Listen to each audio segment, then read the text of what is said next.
Public.com presents The Rundown, your daily market update in 5 minutes. My name is Zaid Admani, and today is Monday, December 2nd. In today's episode, we recap the stock market's performance in November and tell you what to expect in December. We also recap a monster weekend at the box office and tell you about 2 CEOs that got fired today. Then stick around to the end of the show to find out how much we're expected to spend on Cyber Monday this year. It's the biggest shopping day of the year. All right, let's go.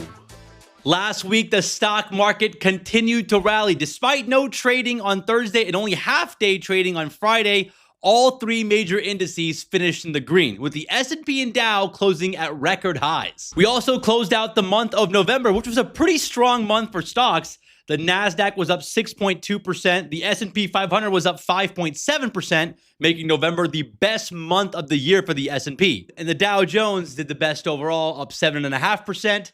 But no, nobody cares about the Dow. Now we enter the month of December, which has historically been a strong month for the stock market. The S&P 500 finished higher in December 73% of the time, which is the best percentage of any month. I mean, it's been a strong year for the stock market overall, and it might just get even better. Let's run through some headlines. It was a huge Thanksgiving weekend for the box office. A record $420 million worth of movie tickets were sold between Wednesday and Sunday of last week. I mean, a lot of people were at the movies. There was a ton of options as well, with Moana 2 for the kids, you had Wicked, and you also had Gladiator 2 for the boys. Those 3 movies accounted for 75% of the ticket sales. Now, Moana 2 was by far the biggest winner, bringing in more than $221 million over that 5-day period. That is a record for any movie during Thanksgiving. In fact, they crushed the previous record. The previous record was by another Disney movie, Frozen 2, which made $125 million back in 2019. So Moana 2 made almost $100 million more than Frozen 2 did. Now, some people might be shocked about this, but I actually talked about how popular Moana was in an episode last week. Even though the original movie came out in 2016, kids are obsessed with this movie. It's been the most streamed movie this decade. My 5-year-old daughter is one of the people that used to watch Moana on repeat. And so I took her to the movies to see Moana 2. Pretty decent movie. The movie theaters were packed.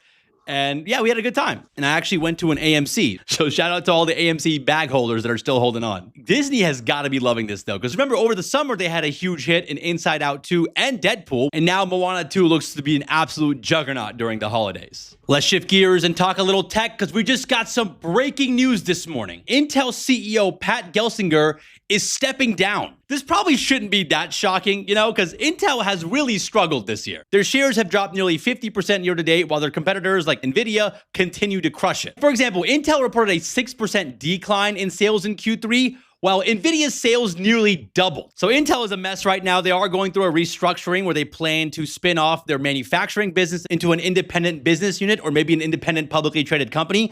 We'll have to see which direction they go with. And they also recently got an $8 billion grant from the federal government as part of the CHIPS Act to manufacture more chips in the US. So we'll see what happens with Intel. Right now, the company's CFO will take over as interim CEO while the company's board looks for a new permanent CEO. They really need to nail this pick because I don't know how much longer Intel can keep screwing around. Markets seem to like this news though. Intel stock jumped 5% in reaction to the CEO stepping down. That's got to be a pretty bad feeling, right? When the stock jumps that much after you step down. I also like how the press release said that he was stepping down.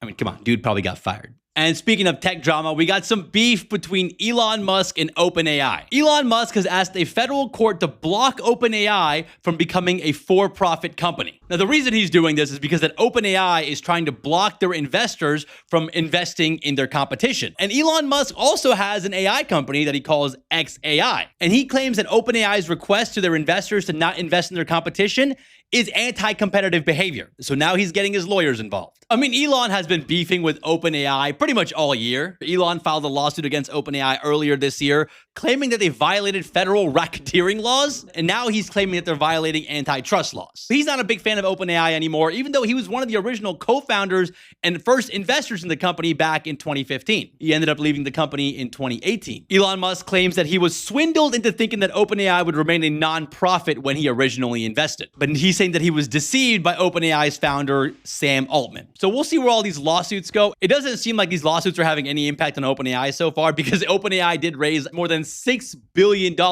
back in October.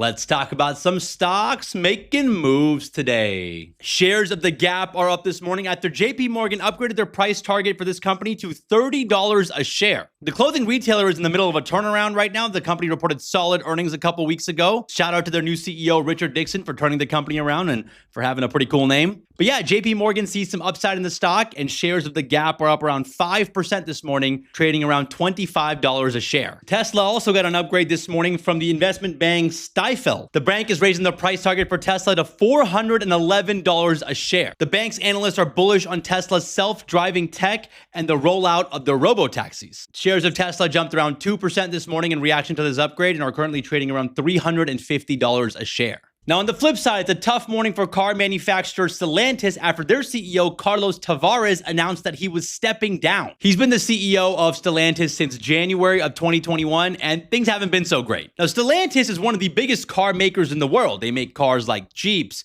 Chryslers, Maseratis, and some other iconic brands. According to their latest earnings report, their sales fell by 20% year over year in Q3, and profits were down 50% in the first half of the year. So that's not good. One of the problems that Stellantis was having is that their cars are more expensive than the competition. That also led to increasing tensions with dealers, suppliers, and even politicians. So Carlos Tavares is out, and Stellantis plans to hire a new CEO in 2025. Shares of the company are down more than 6% on this news. Let's wrap the show with a fun fact. $13.2 billion is expected to be spent today, Cyber Monday. That would make Cyber Monday the biggest shopping day of the year, even more than Black Friday, which was kind of surprising to me. I always thought that Black Friday was the day that people spent the most amount of money. It's actually Cyber Monday. According to Adobe Analytics, about $10.8 billion were spent on Black Friday. So Cyber Monday is expected to put up bigger numbers by a pretty decent margin. I guess that kind of makes sense, right? Because today has to be one of the most unproductive days of the year, because who's actually going to be doing any real work today? Great day to catch up on emails and scroll through Amazon. At least that's what I plan on doing,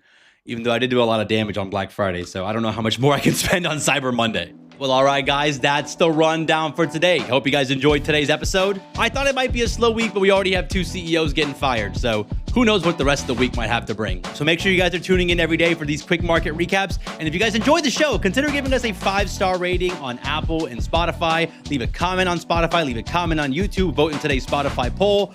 All that engagement really does help us out, and it helps other people find the show. And if you guys are looking for some extra bonus rundown content, go check out our Saturday deep dive episode where we talked about tariffs. I thought it was a pretty good one. And let us know what other topics that we should cover on future weekend deep dives. Thank you guys so much for listening. Shout out to Mike and Connor for all the help behind the scenes. And we'll see you guys back here tomorrow. This is The Rundown, your real-time resource for news, events, and trends in the markets. All views presented in the show reflect the opinions of the guests. You should not take any mention of a publicly traded security as recommendation to buy, sell, or hold that security. Rundown guests are not financial advisors and are not affiliated with Public Holdings or its subsidiaries. You should make your own financial and investment decisions or consult respected professionals. Learn more at public.com disclosures. In partnership with Zaid Admani, brokerage services for U.S. listed, registered securities are offered by Open to the Public Investing Incorporated, member FINRA and SIPC.